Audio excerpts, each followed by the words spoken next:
Hello everybody, मेरा नाम साजन कुमार है और आज कुछ दिन पहले हमने संविधान को पढ़ा था। वो जाना था किस तरह से हमारा संविधान काम करता है, किस तरह से हमारा सुप्रीम कोर्ट काम करता है, किस तरह से मेरा हाई कोर्ट काम करता है। हमारा देश दुनिया के सबसे बड़ा संविधान, लिखित संविधान। मेरा मकसद है कि हर नागरिक को जानकारी होना चाहिए कि हमारा हाई कोर्ट, सुप्रीम कोर्ट, प्रधानमंत्री, राष्ट्रपति किस तरह से काम करता है, हमारा डेमोक्रेसी किस तरह से चलता है, लोकतंत्र, हमारा देश इतना 140 करोड़ के लोकतंत्र देश किस तरह से काम करता है। हमारा मिशन है कि हर बच्चा घर में संविधान को जानना चाहिए। एक विचारधारा, समाज को एक अच्छा विचारधारा बनाने के लिए हमें इतना जानकारी होना चाहिए कि हमारा समाज किस तरह से काम कर रहा है, मेरा देश किस तरह से चल रहा है। और इस चीज़ को हमें एक मिशन की तरह देखना चाहिए और हम इस चीज़ को सीरीज बाय सीरीज करने के प्रयास कर रहे हैं। और आपको एक्चुअल में आपको संविधान जानना है और इसको जानना चाहते हैं कि संविधान हमारा किस तरह काम करता है, तो हमारा पूरा आने वाला सीरीज आपको देखना चाहिए। एक लाइफ में एक लाइन है, क्यों डरे जिंदगी से, क्या होगा, कुछ नहीं होगा, तजुर्बा होगा। आज हम संविधान के दो ऐसे भाग पे बात करने वाले हैं, भाग 3 नंबर, भाग 4 क के बारे में। सिर्फ एक 1 बाय 1 हम समझेंगे कि हमारा संविधान 4 क्या कहता है और संविधान 3 क्या कहता है। हम जानेंगे भाग 3 जो कि मौलिक अधिकार की बात करता है, फंडामेंटल राइट्स की बात करता है। हम जानेंगे उसमें 6 ऐसे मौलिक अधिकार की बात करता है जो कि हर इंसान को जानकारी होना चाहिए हमारा किस तरह से हमें मौलिक अधिकार दिया जाता है, भाग 3 में बताया गया है। सबसे पहले समानता का अधिकार, स्वतंत्रता का अधिकार, शोषण के विरुद्ध अधिकार, शिक्षा एवं संस्कृति के अधिकार, उसके बाद शिक्षा के अधिकार, संवैधानिक उपचारों का अधिकार।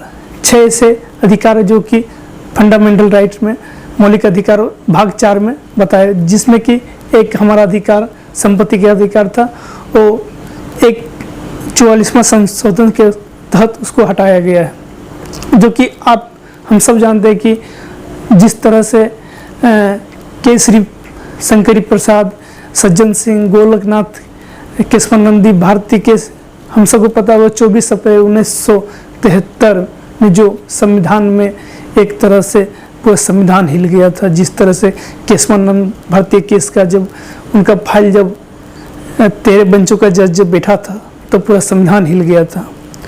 तो वहाँ से संविधान 44वां संशोधन करने के बाद एक जो कि संपत्ति का अधिकार था वो हटाया गया उससे। अब सिर्फ 6 संविधान अधिकार हम लोग के लिए बचा हुआ है भाग 3 में, जो कि फंडामेंटल राइट की बात करता है। हम 1 बाय 1 समझने का प्रयास करेंगे कि हमारा संविधान क्या कहता है। फर्स्ट जानेंगे कि समानता का अधिकार, हमें समानता का अधिकार दिया जाता है, जो कि किसी भी लिंग या महिला या थर्ड जेंडर के बच्चे को आप जब भी हाई कोर्ट, सुप्रीम कोर्ट, जो भी जहाँ भी जाते हैं, आपको कानून के नज़रिए से सबको एक जैसा देखा जाता है। कोई भेदभाव नहीं किया जाता, लिंग या महिला या जाति धर्म पे किसी भी तरह से आपको देखा नहीं जाता। आपको एक सरकार एक तरह से देखता है, आपको कानून एक तरह से आपको फैसला सुनाता है, या उसमें आप अगर उसमें आप कहीं अपराधी करते हैं तो आपको एक जैसा सजा मिलेगा, ना कि हिंदू मुस्लिम उसमें देखा जाता है, धर्म के आधार पर किसी को नहीं देखा जाता है। एक तरह से आपको उसको एक तरह से कानून आपको देखता है। दूसरा नंबर बात करता है स्वतंत्रता का अधिकार, राइट टू फ्रीडम, जो कि आप कहीं भी जा सकते हो, कहीं भी घूम सकते हैं, कहीं भी ज़मीन ले सकते हैं, कहीं भी रह सकते हैं, अपनी बातों को रख सकते हैं, अपने विचारों को रख सकते हैं, कहीं घूम सकते हैं। और भी इससे बहुत ऐसे जो कि आप कर सकते हैं, जो कि स्वतंत्रता का अधिकार हमें संविधान देता है। आप कुछ भी करते एक लिमिट में होता है जो कि आप कर सकते हैं, उससे अगर लिमिट में जाए तो आप कानून आपके हाथ में आप कानून को हाथ में नहीं ले सकते हैं। इतना आपको संविधान आपको अधिकार देता है। नंबर 2, शोषण के विरुद्ध अधिकार। जब आज़ाद होने से पहले या आज़ाद होने के बाद हमें एक चीज़ देखने को मिलता है कि बड़े बड़े लोग जो कि गरीबों पे अत्याचार करता था, गांव में या किसानों के ऊपर में, जिस तरह से अंग्रेज हम लोग के ऊपर में शासन किया था, उस तरह से हमारे संविधान में दिया गया शोषण के विरुद्ध अधिकार। आज जिस तरह से महिलाओं को या बच्चों को, हर किसी को एक जैसा हमको देश में माना जाता है। आपको पता होगा कि आरक्षण कुछ लोगों को मिलता है, क्यों मिलता है? क्यों? जो कि गांव में बच्चे रहते हैं, जो कि गांव में रहते हैं, वो शहर आने के लिए कितना स्ट्रगल करना पड़ता है, उसको समानता को अधिकार देने के लिए, उसको सामने एक जैसा उसको बनाने के लिए हम उसको सरकार कुछ ऐसे आरक्षण देता है जो कि एक जो हाई कास्ट का लेवल उससे बराबरी कर सके, उसके समानता हो सके। और शोषण के विरुद्ध जब किसानों के साथ में अत्याचार होता है, जब शोषण के विरुद्ध आप कोई ऐसे अपराध करते हैं जिससे कि किसी दूसरे पर आप दबाव नहीं बना सकते हैं, किसी दूसरे को बोलने से आप रोक नहीं सकते हैं, कुछ कहने से रोक नहीं सकते हैं, अपना घर में कुछ भी कर सकते हैं आप, लेकिन वो भी अपना कानून हाथ में नहीं ले सकते हैं। एक लिमिट है जो कि आप उसके नीचे ही कर सकते हैं। फिर धर्म और संस्कृति के अधिकार, आप इन भारत में देखते होंगे कि हमारा देश में सिख, मुस्लिम, जैन, ईसाई हर किस्म के धर्म में रहते हैं, लेकिन हम सब किसी का अधिकार है कि अपना वो प्रचार कर सके, अपना धर्म को किसी को रोक नहीं कि आप उसको क्यों मानते हैं या वो धर्म में क्यों जा सकते हैं। हर अपना अपना अधिकार है, प्रचार कर सकते हैं, आप उस चीज़ को लेके विदेश जा सकते हैं, इंडिया में, पूरा इंडिया में हर कोने में जाके आप उसको प्रचार कर सकते हैं। आप अपने धर्म को अपने हिसाब से चला सकते हो, इसमें कोई चीज़, अपना संस्कृति कला को अपना खुद से आपको दिखा सकते हैं कि हमारा एक कला, हमारा संस्कृति, हमारा धर्म है। आपको इस चीज़ को संविधान आपको अधिकार देता है। उसके बाद शिक्षा का अधिकार, शिक्षा का अधिकार ये जब हम DPSP पढ़ते हैं, direct principle of state policy, जो कि उसमें बताया गया है कि 6 साल से लेकर 14 साल के बच्चों को फ्री में शिक्षा, निःशुल्क शिक्षा देना चाहिए। और जब शिक्षा के बारे में बात करता तो शिक्षा सरकार प्रोवाइड करता है कि उस बच्चे के खाने से लेकर उसका ड्रेस तक उसको पूरा सरकार उसका पूर्ति करता है। आता है अब संवैधानिक उपचारों का अधिकार, सबसे इम्पोर्टेंट जो है संवैधानिक उपचारों का अधिकार, जो कि आप कुछ भी होता है तो आप संविधान संशोधन कर सकते हैं, जो कि आप अगर इस चीज़ रोकता है, कोई आपको मौलिक अधिकार से रोकता है, शिक्षा से, या कोई धर्म को इसलिए रोकता है कि आपको कोई प्रचार करने नहीं दे सकता है, तो एक आर्टिकल है जो कि 32 है, आप डायरेक्ट हाई कोर्ट जा सकते हैं, सुप्रीम कोर्ट जा सकते हैं, अब बता सकते हैं कि हमें इस चीज़ से हमें रोकता है, हमारा मौलिक अधिकार को हनन हो रहा है, हमें इंसाफ चाहिए। और इमीडिएटली जल्द ही आपको कार्रवाई शुरू होकर आपको सुप्रीम कोर्ट उस पर जल्द से जल्द कार्रवाई उस पर निर्णय ले सकता है। इस चीज़ को जानने के लिए हमें पूरा संविधान को देखना पड़ेगा, स्टेप बाय स्टेप किस तरह से संविधान हमारा काम करता है। आपको पता होगा कि 368 जो कि संविधान संशोधन कर सकता है, किसी भी चीज़ को मौलिक अधिकार से अगर कोई रोकता है, अगर कोई इससे आगे बढ़ने से रोकता है तो आप संशोधन कर सकते हैं संसद के द्वारा।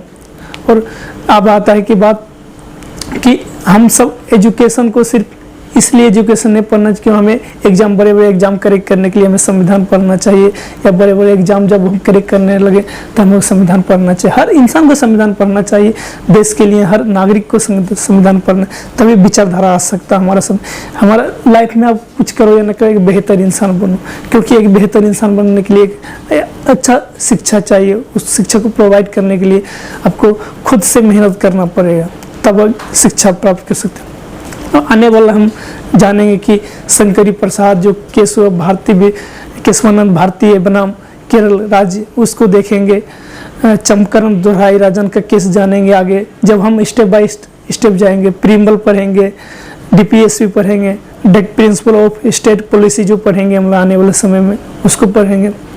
अब हम पढ़ते हैं भाग 4 को, जो कि मूल कर्तव्य, फंडामेंटल ड्यूटीज। जब हम किसी घर में रहते हैं, उस घर में हमारा अधिकार है, उस घर में सो सकते हैं, रह सकते हैं, कुछ भी कर सकते हैं उस घर में, तो हमारा फर्ज भी बनता है उस घर को हमें साफ सुथरा रखना। उसी तरह हमारा संविधान भी काम करता है। एक अगर फंडामेंटल राइट के हमारा अधिकार है तो फिर हमारा फंडामेंटल ड्यूटी भी अधिकार है, मूल कर्तव्य के भी अधिकार होता है हमारा। अब हमारा मूल कर्तव्य क्या है जानेंगे। उसमें 11 मूल कर्तव्य है जो कि हमें उस चीज़ से हमें भी बचाता है कि आपको अगर फंडामेंटल ड्यूटी अधिकार दिया जाता है तो आपको उसको रक्षा करने के भी आपका अधिकार है। अब जानेंगे कि संविधान को पालन करना। संविधान एक ऐसी चीज़ है कि हमें उससे नीचे रहना पड़ता है, उससे नीचे ही हर चीज़ होता है। हाई कोर्ट, सुप्रीम कोर्ट जितना भी होता है उससे नीचे होता है। उसके बाद संविधान का पालन करना, जो हमारा राष्ट्रगान है उसको सम्मान करना, जो हमारा राष्ट्रीय फ्लैग है, तिरंगा है, उसका सम्मान करना। उठ के हमारे जब भी हमारे देश में कहीं भी ऐसा हो तो हमें सम्मान करना चाहिए। जितने भी हमारे लिए देश की आज़ादी के लिए जितने भी लोग शहीद हुए हैं, जितने बड़े बड़े भगत सिंह, सुभाष चंद्र बोस, महात्मा गांधी, हर किसी ने देश के लिए लड़ाई ले, उसके लिए दिल में सम्मान रखना। और जब भी हमें प्रभुता, अखंडता को बनाए रखने के लिए, क्योंकि देश में जब भी ऐसी बात आता है तो हमें एकता और अखंडता बना के समाज में रहना चाहिए। और प्रभुता, जो कि हमें संविधान से, देश से कोई अलग ना हो सके, सब एक जैसा भाई भाई बन के रहना चाहिए देश में। और हमें जब भी ज़रूरत पड़े देश की आज़ादी के लिए या किसी युद्ध के लिए तो हमें उसके लिए उसके लिए तैयार होना चाहिए और रहना चाहिए कि देश के लिए लड़ना चाहिए। हमें आता है कि और जब पर्यावरण और जब जंगलों की बात करते हैं, जो पशु, जो हमारे आजू बाजू जो हमारे सोसाइटी में पशु रहते हैं जैसे कि हिरन, बाघ, शेरों, उसका रक्षा करना हमारा, पक्षियों का रक्षा करना हमारा कर्तव्य है। पर्यावरण हमारा बचाने का अधिकार है, हम उसको बचा सकते हैं। आने वाले शिक्षा भी एक ऐसा चीज़ है कि आपको, माता पिता को एक कर्तव्य है कि आप बच्चों को 6 वर्ष से 14 वर्ष तक बच्चों को स्कूल भेजा जाए, क्योंकि ये आपका अधिकार होता है। इस तरह से हर अधिकार उसमें देखना चाहिए। अब हम नीचे डिस्क्रिप्शन में दे देंगे कि फंडामेंटल ड्यूटी और फंडामेंटल राइट्स के पूरा चैप्टर दे देंगे, आप उसमें जाके आप विजिट कर सकते हैं, देख सकते हैं किस तरह से काम करता। आने वाला पूरा सेशन इस तरह से हम बनाएंगे, सीरीज बाय सीरीज एपिसोड। और आपको एक्चुअल में आपको लाइफ में बेहतर करना, ग्रो करना, तो आपको संविधान पढ़ना चाहिए और जानना चाहिए कि हमारा संविधान किस तरह से काम करता है।